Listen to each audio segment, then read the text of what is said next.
Magyar urak jönnek Buda városába, vitéz jó vajdályok János hívására, szépen összegyűlvén királyra szavazni, háromszor az égbe koronát feldobni. Háromszor repült az korona az égbe, háromszor is szállt az vágyás szép fejére.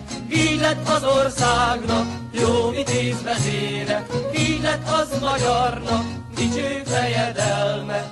Milyen király volt ő, íme bizonysága, igaz tetteinek szép históriája.